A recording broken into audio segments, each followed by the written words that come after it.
Thank you for staying with us. It's still TVC Breakfast Saturday. Yes, we're having a laugh here and a short banter here. But then let's talk about this burning issue that, emanated this week. And the last has not been heard since the news broke that the Central Bank of Nigeria had ordered banks in the country to start charging 0.5% on transactions as what's been called a cybersecurity levy. This is to be remitted to the National Cybersecurity Fund and overseen by the National Security Advisor.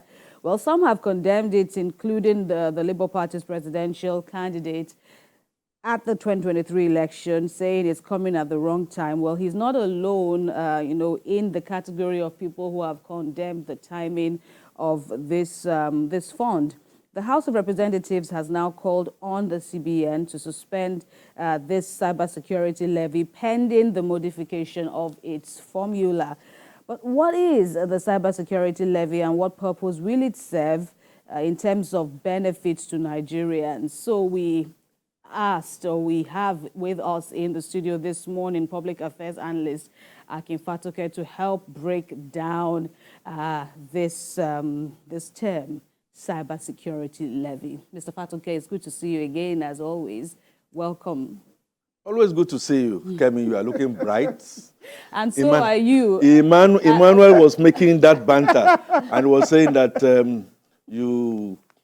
all this cybersecurity thing that we are talking about does not affect you, does not affect him. I don't know what you're saying. Thank you. Another interpretation. It's a pleasure to be here. Thank you. But really, cybersecurity levy, Mr. Fatoke, what is your take on this controversy? It's unfortunate that it's turning into a controversy. To me, the big elephant in the room is simply misinterpretation. It's simply, again, not looking at the emotional intelligence that should surround, first of all, its interpretation and its intendments. So let's unravel the pack. The Cybersecurity Act is a good act. Absolutely, Nigeria in alignment with the Budapest Convention, I decided that it is a grave danger and a sword of Damocles on all countries. So President Bola Ahmed Tinubu therefore did well in signing that cybersecurity levy amendment. Cybersecurity Act. Amendment Act. Okay, right. Amendment Act of 2024 yes, sir. into law in alignment with normal international convention. Also sits very well with IMF shouting in the dark and saying not just Nigeria, elsewhere, if you look at sub-Saharan Africa, some 2 billion lost to internet fraud and associated. And it's projected that next year, 2024 ending, perhaps 2025, the whole of Africa might be losing some 12 trillion. That is more than a giant leap. And so that we now decided that we are going to wake a sleeping giant. It's been on long before 2024. Also says that we are being responsive. However, the challenge, in my opinion, arises from a misrepresentation, misinterpretation of that act by CBN in the directive it gave on May 6, 2024.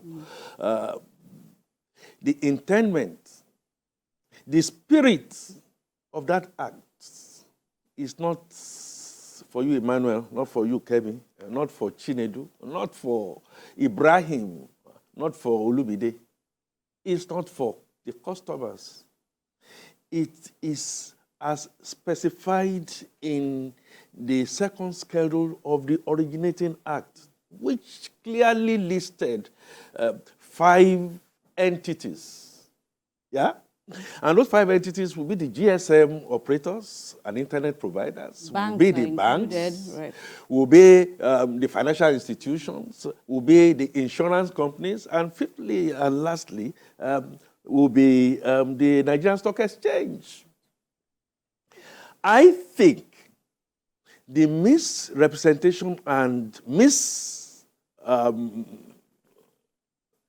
application of the spirit of the law by the central bank in that circular sent out was because in the drafting of the act itself, now listen to me very carefully, and it's not happening for the first time, it's not happening for the second time, and it will always happen, and it's not necessarily a Nigerian problem, even though it's becoming clearly Nigeria inefficiency here, is that a substitution was made in this act that talked about business instead of businesses. Those businesses that have reached out to you are the ones that will be affected. That must be affected. So what has happened?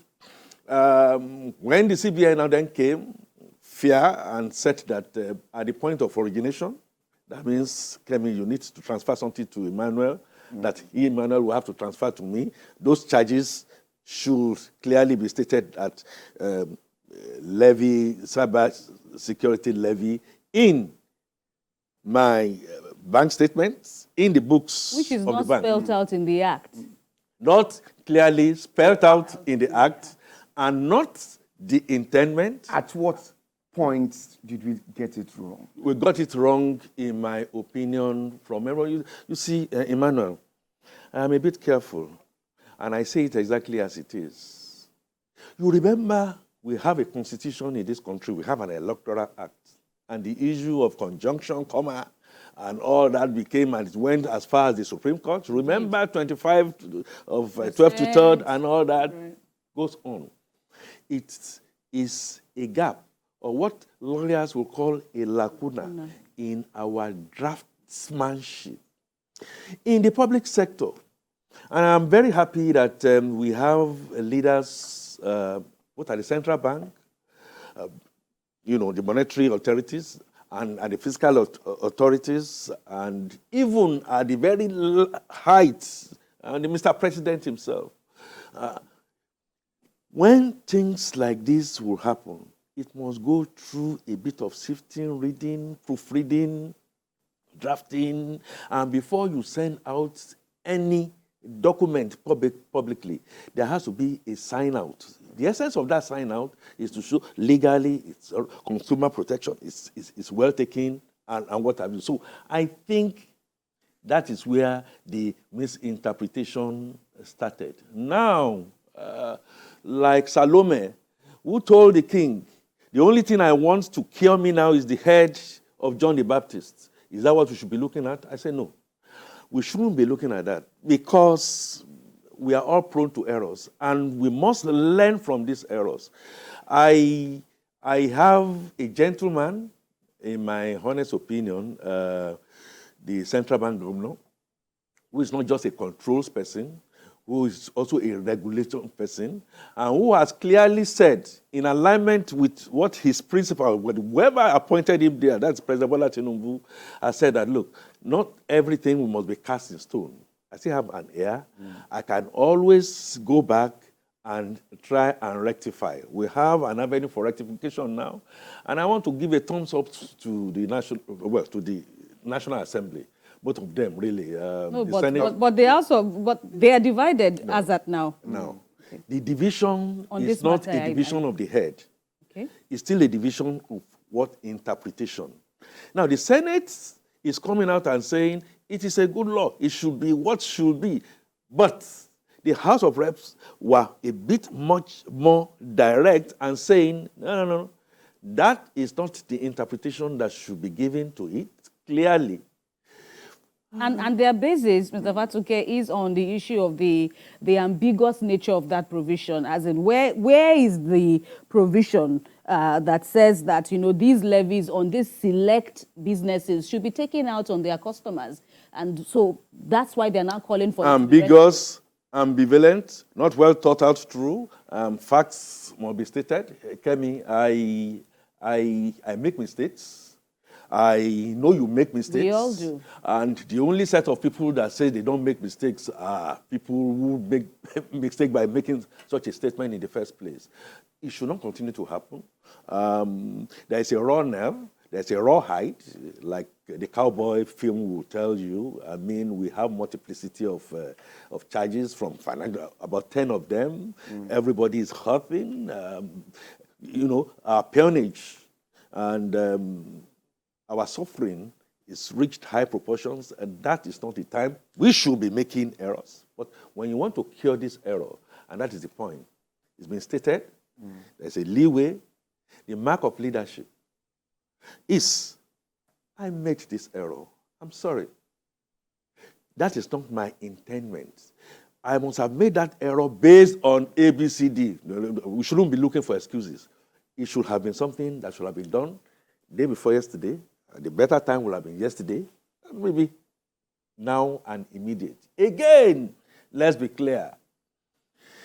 That Amendment Act itself still needs to be subjected to some kind of checks and testing, because if you say 0.5% should even be taken by those businesses, that's what the Act says, and then you deposit it in central bank for onward remission to the office of the security advisor. I don't have a problem if that is what you intend, but I have a problem of perception. I know where I'm coming from. There's a reason why President Jonathan and President Buhari balked a little bit. Bold Bola Tinubu has become. But are we sure we have cleaned the audience table? Maybe yes, in the immediate 2-3 months, because I saw vibes from the National Security Advisor. I'm talking of Ribadu. I mean, the steps we are told that it took on Binance, on pay-to-pay, it's moving on straight, but it should not go against the express provision of the Nigerian Constitution. Section 162 of the Nigerian Constitution was clear that monies, levies, revenue could go into government must come into a pot. You know, the revenue pot whereby it's going to be shared in accordance with federal, state, and local government. If you are going to do anything that is going to go against those spirits and intendment of the Constitution, then we have a problem. We have a problem because we need to now begin to go to the banks and stuff like that. Emmanuel, finally, you and I also have a fault in here. Because as at the time this was being done, went through a couple of readings, we slept on our rights. It's not an excuse. You mean the Amendment Act? The Amendment Act. Before the assent in February. Yes, we saw it. Manufacturing Association of Nigeria, NSASG. Again, we are all humans. And because we are all humans, we made a mistake. That mistake is clear, and Mr. President should lead at the head. He's told us clearly that he has a listening ear. Right. At the moment, this is time to see Mr. Fatuke, how that is so. At the moment, Nigerians are not smiling concerning this particular development. When you look at some of these charges from their bank accounts, like the transfer fee, stamp duty, maintenance fee, and the likes. What's your advice to advice is that ordinary Nigerian watching you at the moment concerning the cybersecurity levy? Because the TUC and the NLC are saying they're going to go on a nationwide protest about this development. Emmanuel, I am a communicator. Communication is not just verbal. It's also something behind that verbal communication. Nigerians and the common man are not happy. You are so correct. One of the reasons why they are not happy is because they don't trust government. And they don't trust government because government has not demonstrated, like Caesar's wife, to be above board in all areas and all matters particular. In our budgeting system, in the way we get our monies and decide that this is what we are going to be spending money on, at all tiers. And I'm not talking about federal alone, I'm also talking about states. in prioritizing. Those are the angsts that people are seeing. Why should I vote you in, stand in the sun, go for NIMC, go for my PVC, only for you to get there and be buying yourself cars and then be gallivanting all around and be seeing the way and manner you have structured, Aso Rock, where people that should not be there are there. Those are the real angsts. Also, you are also correct. If you do something and I can see that it was an error, and I can see that you are quick. Now, that's the point. You are quick to try and rectify, and you're also quick to raise your hand and say you've made a mistake. You begin to get the trust of the people. So it's more of an angst of we are suffering. We have been settled with more than 10 charges. The banks are smiling, and I have a lot of friends at the banks. Right. The banks are smiling and declaring supernormal profit. And when they declare those profits, who is that profit going to get to? The dividends and what have you go to their shareholders. But the customers, you are not asking the customers to now pay you to secure. And that's what I also want you to address, because you have stressed so far. One of my takeaways from you is that, yes, the people who brought about this policy admit that, there are anomalies in the directive and perhaps in the law. But from your own end, from your own expert angle, communication, righting wrongs, what is the solution now? If you say that they should admit that there is a wrong and they should find a way to tweak the provisions of all the policies and the regulations, what would be a good, expression of intent of government, and who should bear this cybersecurity levy? Again, Claire, my expectation from leaders and not rulers will be to admit that error has been made and apologize for those errors. Secondly, I expect to press the button home from what President Bola Ahmed Tinubu has clearly told us. His policies are for the best intention of the long term, but he knows we are facing the pains. Because we are facing the pains, come on, all my agencies of government, we must not continue to work in silos. So embarrassing that a well-honed professional colleague, and I'm not trying to praise him here, I'm talking of Taiwo Yedele and, a tax harmonization, also came into this and was not consulted. What does that tell you?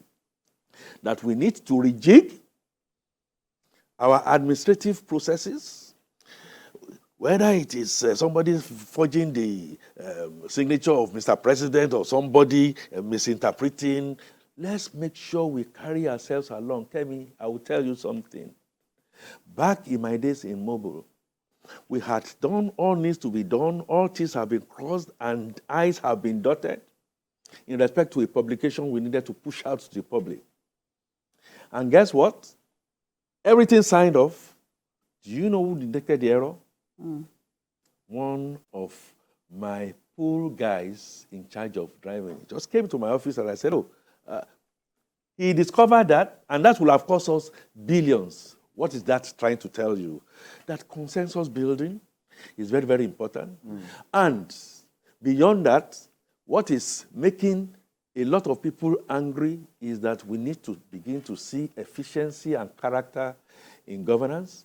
And I still have that faith and belief that the Hope agenda will be streamlined and straightforwarded in a way that communication will be the normal. But Mr. Fatuke, to be clear now on where you stand, should the policy be suspended, especially where bank customers, online bank customers are concerned, amidst the fear that this would even further reduce the use of online platforms? Should it be suspended? And if it's fully implemented, will this be a succor to those who have been defrauded online? Because even if we say that, okay, banks should bear the burden, banks, and all the other four institutions in that category, if they bear the burden, somehow, won't it still fall on, the customers? Let's be come clear. back We want a clear and conclusion let from you. it be clear. Okay. My understanding is that nobody, as we speak today, is being direly affected because a timeline was given. Okay. So if the bank started on May 6 or May 7, banks can easily reverse. That is number one. Secondly, I am clear that I do not see how the Cybersecurity Amendment Act 2024 is going to be reversed. No, it's not going to be reversed. The misinterpretation needs to be cured.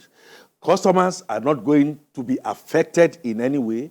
And then you are right, Kemi. Whether it is the customer at the knee or at the customer at the foot on the ground, if you do not have transparency, okay, if you do not have accountability, we are talking of 3 trillion. We need to now know how this 3 trillion is going to be spent. You are not going to put it in the report and say it's security. Security cannot be investigated here and there. No, we are not going to take that. We must know how it is spent. You must tell us that it's not going to be like the Abacha ATM that comes once in a while and then it just disappears and is stolen. Yes, that is the perception that we have. We need you as much as you need us. I think at the end of the day, the businesses as listed on the second schedule of that originating act also have auditors. So everybody must now then come out and say, yes, this is exactly what we have done, this is what we have remitted. The bank instructors, the bank regulators, and I give it back again, and I give it back that we have a central bank governor that I think is up to it, up to task, and I just need that communications should be all right.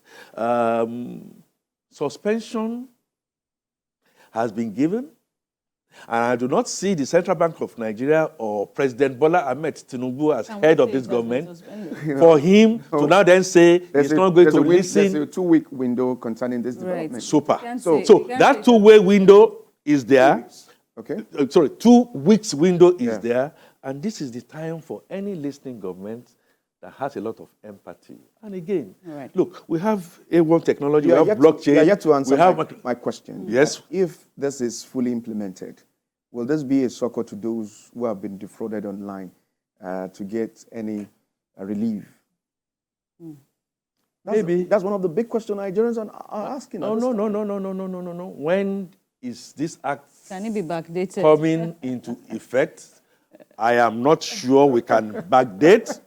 However, it should be clearly stated that the federal government of Nigeria, the security advisor, even when this act is not on, is already doing some marvelous work. The Binance thing is something we should state now. So what your question is really saying is that with effect from the time this now comes into effect. That is where you and I and citizen participation and regulation and oversight function must come into being. All right. If anybody has an intention to want to defraud, you say, no, never again. That's not going to happen. Not again in Nigeria. You must have a rethink we hope coming. that will come to pass. It is going to come to pass. All right. It must come to pass. All right. Otherwise, those people don't have a certificate to continue to exist. I'm talking of those who are ruling us. No, they should be leading us, Kevin. All right.